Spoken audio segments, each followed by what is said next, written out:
Hello, and welcome to Section 1, Part 2 of Interrupting Expulsions. My name is Chelsea Reichard, and I'm an Early Achievers coach with Childcare Resources.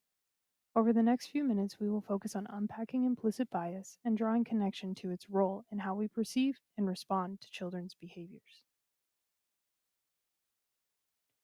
Let's start by defining the term implicit bias. Implicit bias is bias that results from a tendency to process information based on unconscious associations and feelings, even when these are contrary to one's conscious or declared beliefs. These unconscious associations often influence our decision making without our awareness and can impact our willingness to form connections and empathize with others. You may be asking, how is this connected to challenging behavior? Well, behavior is observable. We can actually see it. The brain takes in information from what we see and forms a perception or thought. Since, by definition, implicit bias lives unconsciously within our beliefs, it is safe to assume this will likely impact the way we perceive a child and their behavior. Our preconceived, unconscious thoughts then help us determine what we should do about it.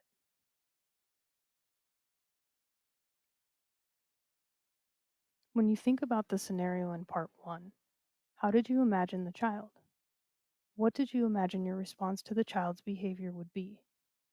Would your response have been different if the child was of another gender than you had imagined? What about race? What does this tell you about your own implicit bias?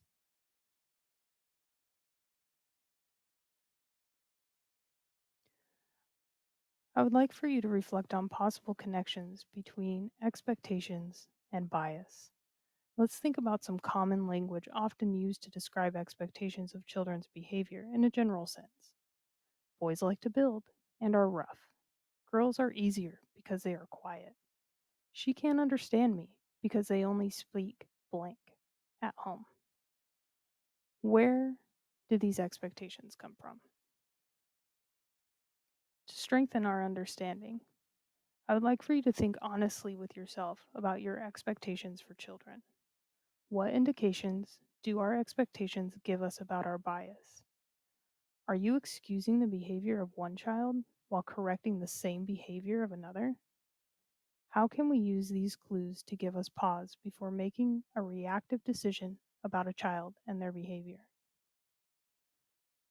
Acknowledging our implicit bias is difficult and sometimes emotionally taxing. How can we push ourselves to be more accountable?